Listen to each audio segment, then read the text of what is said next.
నటించే వారి వెనుక నలుగురు ఉంటారని. నీ ప్రవర్తనను ఎప్పుడూ కూడా మార్చుకోకు. నటించే వారి వెనుక నలుగురుంటే నీ వెనుక నారాయణుడుంటాడు. మర్చిపోకు. మనకు నచ్చినట్లు బ్రతకాలి అంటే ధైర్యం కావాలి. ఎదుటి వాళ్లకు నచ్చేలా బ్రతకాలి అంటే సర్దుకుపోవడం కావాలి. అందరికీ నచ్చేలా ఉండాలి అంటే మన పరిస్థితులు ఎలా ఉన్నా నవ్వుతూ బ్రతకాలి. అసలు నిజం ఏమిటి అంటే మనకు నచ్చినట్లు మనం బ్రతుకుతున్నాం అనే భ్రమలో అందరికీ నచ్చేలా బ్రతికేస్తూ ఉంటాం. అవునా? మనకు విలువ లేని చోట మౌనం మంచిదా లేదా వాదన మంచిదా అనే విషయం గురించి అందరూ ఆలోచిస్తూ ఉంటారు. అవునా? నేనంటాను మౌనమే మంచిది అని. ఎందుకంటే మనకే విలువ లేని చోట మన మాటకు మాత్రం ఏం విలువ ఉంటుంది? మీరే చెప్పండి. కానీ ఏదైనా మనస్పార్థాలు అపార్థం చేసుకోవడం వంటివి జరిగినప్పుడు ఆవేశంతో గొడవ పడకుండా మనం చెప్పాలి అనుకున్న విషయాన్ని తడబడకుండా చెప్పే మౌనంగా ఉండడం మంచిదే. ఎందుకంటే సమాధానం చెప్పాల్సిన చోట ఖచ్చితంగా చెప్పి తీరాలి. అప్పుడే ప్రశాంతంగా ఉండగలము. గుర్తుంచుకోండి, సమాధానం వేరు, వాదన వేరు. వాదన వల్ల మీ తప్పు లేకున్నా మీరే తప్పుడు వ్యక్తులుగా మిగిలిపోతారు. సమాధానం చెప్పడం వల్ల ఇతరులు వారి తప్పులను తెలుసుకునే అవకాశం ఉంటుంది. సమాధానం మాత్రమే చెప్పండి, వాదించకండి. ఆ తర్వాత అంతా మౌనంగా ప్రశాంతంగా ఉండండి. అప్పుడంతా మంచి జరుగుతుంది. కొందరు మిమ్మల్ని మోసం చేసి గొప్ప వాళ్ళై ఉండొచ్చు. కానీ మనిషి నమ్మకాన్ని కోల్పోయిన ప్రతి ఒక్కరూ కూడా పేదవారే. డబ్బు అనేది మనిషిని కొనగలదేమో, కానీ ప్రశాంతతను మాత్రం ఎప్పటికీ కొనలేదు. వేలు సంపాదించినా, లక్షలు సంపాదించినా లేదా కోట్లు సంపాదించినా ఎక్కడ ఎవరికి తగ్గ కష్టాలు వారికి ఖచ్చితంగా ఉంటాయి. ఇక్కడ డబ్బు అనేది విషయమే కాదు, మనిషి యొక్క మనస్సు, దాని యొక్క ప్రశాంతత.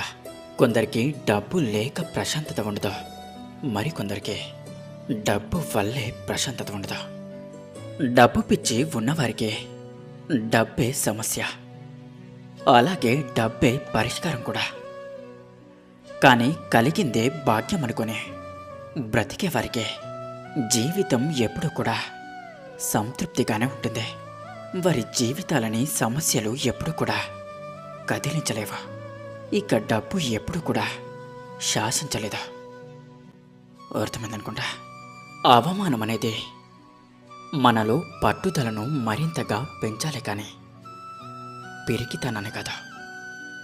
గుర్తుంచుకోండి, వెళ్ళే దారి చీకటిగా ఉంది అని గమ్యాన్ని మార్చేయకు.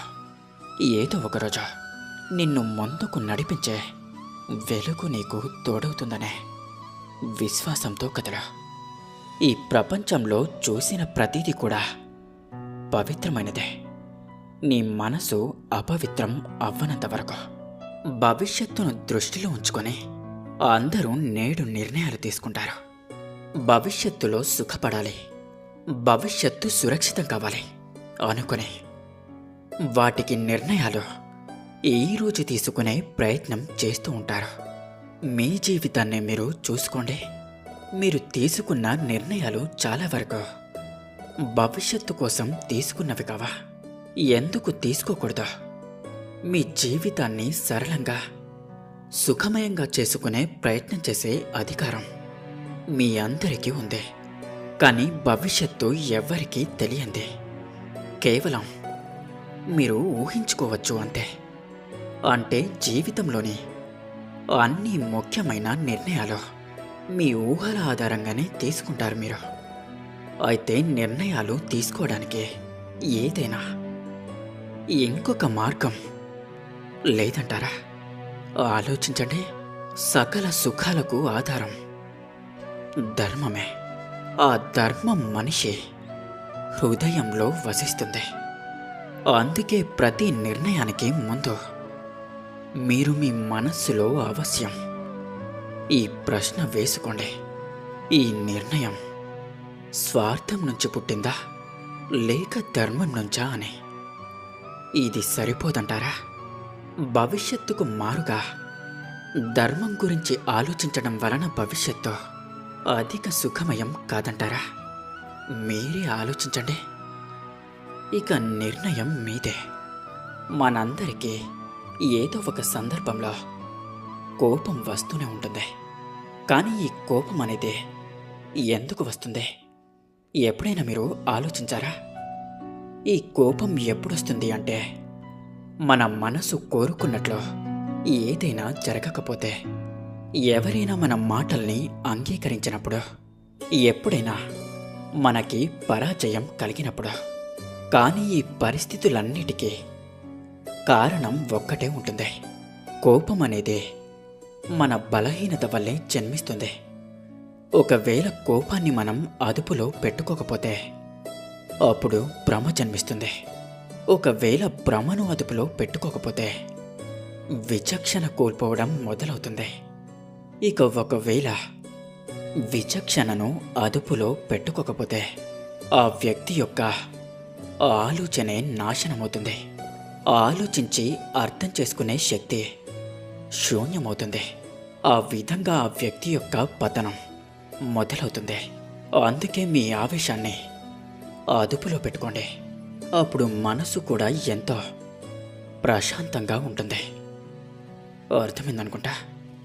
సమస్య వచ్చినప్పుడు ఎప్పుడూ కూడా తొందరపడి ఎలాంటి నిర్ణయాలు తీసుకోకూడదు. ఎందుకంటే సమస్య ఎలాంటిదైనా సమయం గడిచే కొద్దీ అది చిన్నదిగా మారిపోతుంది. కొన్ని సమస్యలు తొందరగా, మరికొన్ని కాస్త ఆలస్యంగా. అర్థమైందనుకుంటా. ఓటమి అనేది మన వేగాన్ని మరింత పెంచే ఇంధనం అవ్వాలి, కానీ మన ప్రయత్నాన్ని ముగించే అంతం కాకూడదు. గుర్తుంచుకోండి, గెలుపు ఒకేసారి అందరికీ సాధ్యం కాదు, కానీ అందరికీ గెలిచే అవకాశం ఉందని మాత్రం మర్చిపోవద్దు. ధైర్యంగా ఉండండి. ఆత్మవిశ్వాసంతో ప్రయత్నిస్తూనే ఉండండి. అంతా మంచి జరుగుతుంది.